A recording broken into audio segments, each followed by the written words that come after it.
तो दोस्तों आप सभी को पता है कि डीआरडीओ की तरफ से भारत के फाइटर जेट्स को लेकर लगातार इंडिजनाइजेशन करने को लेकर काम किया जा रहा है और इसके लिए कई तरीके के एयरक्राफ्टों का डेवलपमेंट किया जा रहा है। लेकिन यहाँ पर फिर भी ऐसे कुछ क्रिटिकल कंपोनेंट्स हैं जिनको लगातार भारत के द्वारा अन्य देशों से इंपोर्ट करना पड़ता है। लेकिन अब आपको बता दें कि यहाँ पर रिपोर्ट्स निकल कर आई हैं और इतनी बड़ी खबर का यहाँ पर दावा किया जा रहा है कि इसके बाद में जो भारतीय एयरक्राफ्ट के अंदर ये जो कलपुर्जे लगाए जाते हैं इनको पूरी तरह से इंडिजिनस कर लिया जाएगा।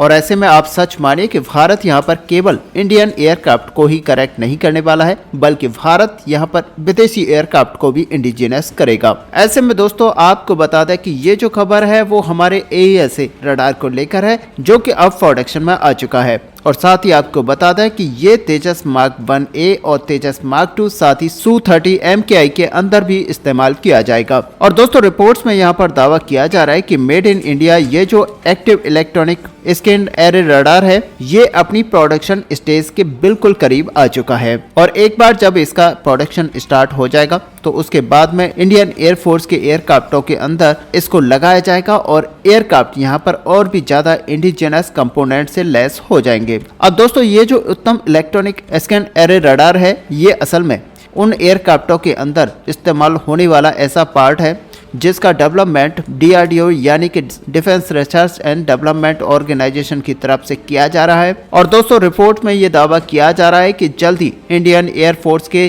फाइटर जेट्स के साथ ये फिट होके उड़ान भरेगा। ऐसे में दोस्तों AESA जो रडार है ये अपने प्री इंडक्शन ट्रायल को लगभग समाप्त कर चुका है और जल्द ही इसके प्रोडक्शन को लेकर अनुमति दे दी जाएगी। शायद इस साल के अंत से पहले ये अनुमति मिल जाएगी। और उत्तम इलेक्ट्रॉनिक एरे रडार को कुछ साल पहले ही बनाकर तैयार किया गया है, लेकिन आपको बता दें कि इसका कुछ सालों से काफी कड़ा टेस्टिंग चल रहा है जिसकी वजह से air to air, air to ground और साथ ही एयर टू सी एनवायरनमेंट में इसकी कैपेबिलिटीज को जांचा और परखा जा रहा है। और वहीं पर इसको अलग अलग वेदर कंडीशन में यूज किया जा रहा है जिससे ये पता चलेगा कि आखिरकार ये रडार सिस्टम किस तरीके से यहाँ पर काम करता है।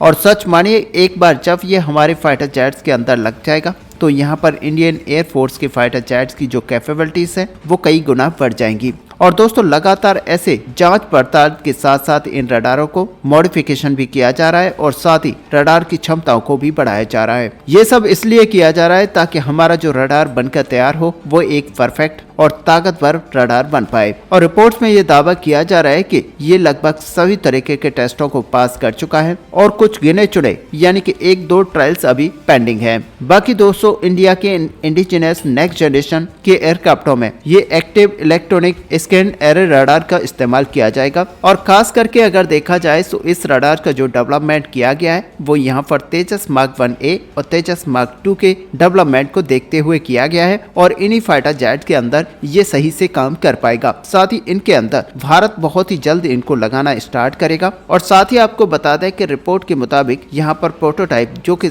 तेजस मार्क 2 के लिए बनाए जा रहे हैं उनके अंदर भी इसी रडार सिस्टम को फिट किया जाएगा। और दोस्तों आपको पता है कि Su-30 प्रोग्राम को हम सुपर सुखोई में कन्वर्ट करने वाले हैं और उसके चलते भी इस रडार सिस्टम को उस फाइटर जेट के अंदर भी इस्तेमाल किया जाएगा। और तब आपको देखने को मिलेगा कि जो हमारा सुपर सुखोई प्रोग्राम है वो यहाँ पर काफी बेटर हो जाएगा। ऐसे में दोस्तों रिपोर्ट्स के मुताबिक यहाँ पर तेजस मार्क 2 फाइटर जेट्स के अंदर इस्तेमाल होने वाले उत्तम रडारों के वेरिएंटों से यहाँ पर संपूर्ण अलग और अधिक कैपेबिलिटीज के साथ ये आएगा। और ऐसे में आपको बता दें कि एक और रडार का यहाँ पर डेवलपमेंट किया जा रहा है जो कि इससे भी ज्यादा ताकतवर होगा। वो हमारे सुखोई 30 MKI फाइटर जेट्स के लिए किया जा रहा है जिसमें कि कुछ और भी कैपेबिलिटीज को बढ़ाया जा रहा है। और यहाँ पर आपको देखने को मिलेगा कि जब हमारे Su-30 MKI प्रोग्राम को सुपर सुखोई में कन्वर्ट किया जाएगा तो भारत यहाँ पर इसी रडार को यूज करने वाला है। वहीं आपको बता दें कि तेजस मार्क 1A एयरक्राफ्टों में भी इसी रडार का इस्तेमाल किया जाएगा। हालांकि तेजस मार्क 1A फाइटर जेट्स का प्रोडक्शन शुरू हो चुका है जिसके कारण इसके जो पहले बैच के 40 एयरक्राफ्ट होंगे उनमें हमें इजराइल का रडार इस्तेमाल करना पड़ेगा, जबकि यहाँ पर 41वां जो एयरक्राफ्ट होगा उसके बाद में उन सारे एयरक्राफ्ट के अंदर AESA रडार को इस्तेमाल किया जाएगा। हालांकि यहाँ पर कुछ सूत्रों के मुताबिक बताया जा रहा है कि बाद में भी जो पहले 40 एयरक्राफ्ट को इजरायली रडार से बनाया जाएगा उनको भी यहाँ पर रिप्लेस करने की संभावनाएं जताई जा रही हैं। और बाद में आकर AES रडार से इसको रिप्लेस किया जाएगा। यहाँ तक कि रिपोर्ट्स में ये भी दावा किया जा रहा है कि उत्तम रडारों के बेस पर और भी एडवांस और आधुनिक रडारों का डेवलपमेंट के ऊपर काम किया जा रहा है, जो कि गैलियम नाइट्राइड बेस्ड रडार हो सकते हैं, यहाँ तक कि आर्सेनाइड बेस्ड रडार भी हो सकते हैं। और इसका उपयोग इंडियन एयरफोर्स और इंडियन नेवी के नेक्स्ट जनरेशन के एयरक्राफ्टों के अंदर किया जाएगा, यानी कि AMCF फाइटर जेट के अंदर किया जाएगा। और दोस्तों इन सभी रडारों का जो बेस रहेगा वो उत्तम AES रडार रहेगा और यहाँ पर सभी रडारों की जो सफलता है वो भी यहाँ पर AES रडार की सफलता पर डिपेंड करती है। और बताया ये जा रहा है कि सबसे पहला जो उत्तम इलेक्ट्रॉनिक स्कैन एरर रडार है उसका उपयोग तेजस मार्क 2 एयरक्राफ्ट के अंदर पहले प्रोटोटाइप के अंदर किया जाएगा, जबकि इसके अलावा तेजस मार्क 2 के बाद शायद तेजस मार्क 1A एयरक्राफ्टों के प्रोडक्शन वेरिएंट को भी AES रडार से सुसज्जित किया जाएगा।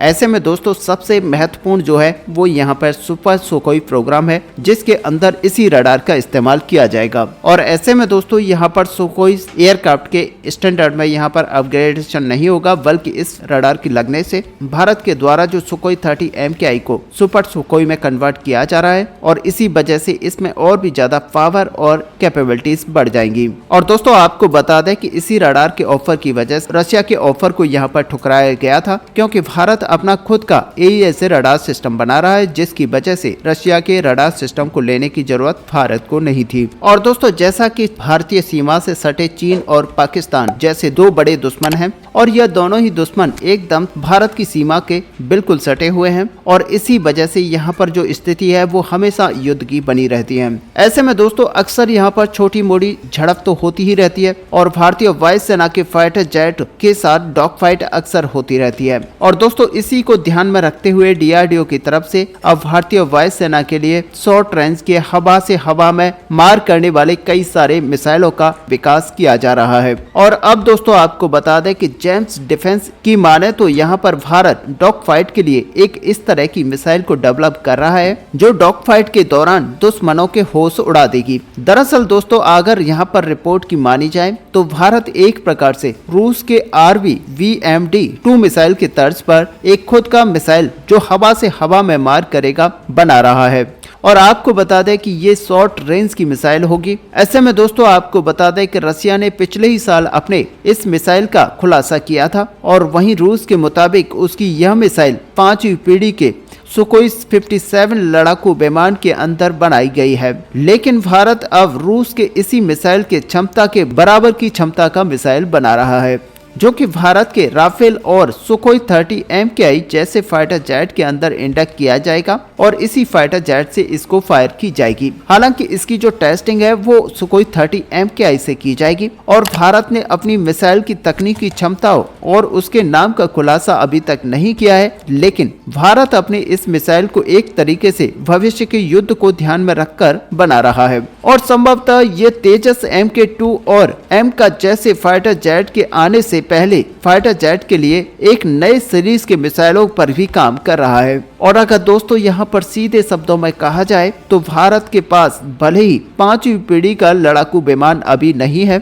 लेकिन भारत के पास जो भी फाइटर जेट हैं उनके पास 5वीं पीढ़ी की मिसाइलें मौजूद रहेंगी। और ऐसे में दोस्तों आप सोचिए जब हमारे फाइटर जेट्स को यहाँ पर 5वीं पीढ़ी की मिसाइलों से लैस कर लिया जाएगा और उस कंडीशन में चीन या फिर पाकिस्तान जैसे देशों के फाइटर जेट के साथ किसी भी तरह की डॉग फाइट यहाँ पर होती है तो भारत उन्हें धूल चटा देगा। ऐसे में दोस्तों इन दोनों टॉपिक को लेकर आपका यहाँ पर क्या व्यू है, आप अपना व्यू हमें कमेंट पर लिखकर जरूर बताएं। साथ ही अगर वीडियो आपको अच्छी लगी हो तो लाइक और शेयर करना ना भूलें। मिलते हैं नेक्स्ट वीडियो में, तब तक के लिए जय हिंद जय भारत।